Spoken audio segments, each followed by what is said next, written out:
சொல்லி ஒரு சம்மன் எங்கள் வீட்டில் ஒட்டினதா எனக்கு தகவல் சொன்னாங்க. நான் உடனே அந்த சம்மனை ஃபேக்ஸில் அனுப்ப சொன்னேன். அதில் படித்து பார்த்தேன். நீங்கள் 3ஆம் தேதி வரணும் அப்படின்னு அந்த சம்மன் இருந்தது.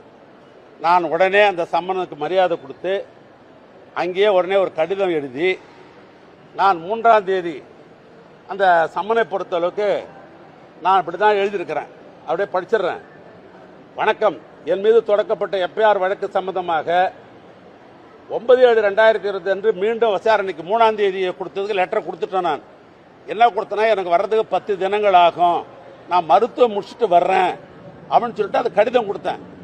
3ஆம் தேதி கொடுத்த கடிதத்தை அதிலே 10 தினங்கள் நான் குறிப்பிடுறேன். ஆனால் உடனே 9ஆம் தேதி வான்னு சொல்லி ஒரு லெட்டர் கொடுக்குறாங்க. மறுபடியும் அந்த லெட்டருக்கு தான் நான் எழுதியிருக்கிறேன். என் மீது தொடக்கப்பட்ட எஃப்ஐஆர் வழக்கு சம்பந்தமாக 9/7/2020 அன்று மீண்டும் விசாரணைக்கு வர சொல்லி நோட்டீஸ் அனுப்பியுள்ளீர்கள். 3/7/2020 அன்று எனது வழக்கறிஞர் மூலமாக நான் சிங்கப்பூரில் என் உடல் சம்பந்தமாக மருத்துவ சோதனையில் ஈடுபட்டுள்ளேன். எனக்கு 10 தினங்கள் அவகாசம் தாருங்கள் என கடிதம் கொடுத்திருந்தேன்.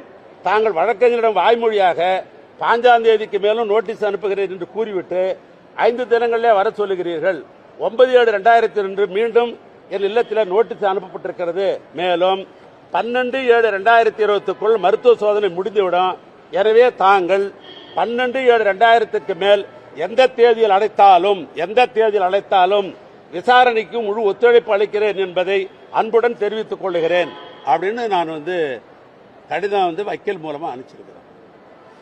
எங்க ஓடுறாங்க, எங்க ஒளியறாங்க, எங்க பதுங்குறாங்க? மருத்துவத்திற்கு எப்பயும் போற மாதிரி போறோம். கடிதம் வக்கீல் மூலமா அங்க இருந்து நாங்க கொடுக்கிறோம். முழு ஒத்துழைப்பு தரன்னு சொல்றோம்.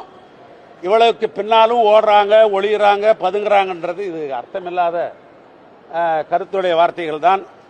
அதனால என்னை பொறுத்தளவுக்கு 2014 மருத்துவம், அந்த தொடர் மருத்துவமாக 2023, அவனுடைய தொடர் மருத்துவமாக 2024 நான் மருத்துவத்திற்காக போயிருக்கிறேன் ஒழிய வேற எதுவும் நான் சுற்றுலா பயணியாகவோ வேற எதற்காகவும் அங்கேயோ நான் போகவில்லை. இவ்வளவுதான் இன்னைக்கு நாட்டுக்கு சொல்ல வேண்டிய விஷயம். ஏன்னா ஒரு வார காலம் அவர்களுக்கு என்னென்ன கற்பனை தோன்றுமோ அப்படி கற்பனையில் பல்வேறு வகையில் பல மிக மிக நமக்கு பிடித்த நண்பர்கள்லாம் சமூக நலனத்தின்ற பேரில் அவங்களுடைய கற்பனையெல்லாம் அவுத்து விட்டுருக்கிறாங்க. அத்தனை நண்பர்களுக்கும் நான் உங்களையெல்லாம் சந்திப்பதன் மூலமாக ஒரு முழுமையான விளக்கத்தை தந்திருக்கிறேன். இது போதுமான என்று நான் கருதுகின்றேன். ஏற்கனவே உங்க வீட்டுல லஞ்ச ஒழிப்பு போலீசார் சோதனை பண்றாங்க. முதலமைச்சரும் 2 அமைச்சர்கள் தான் குறிப்பிட்டு பேசுறாரு. கரூர்ல உள்ள செந்தில் பாலாஜி குறிப்பிட்டு பேசுறாரு, இன்னொன்னு உங்களை குறிப்பிட்டு பேசுறாரு. தொடர்ச்சியாக உங்களை டார்கெட் பண்றதா நினைக்கிறீங்க?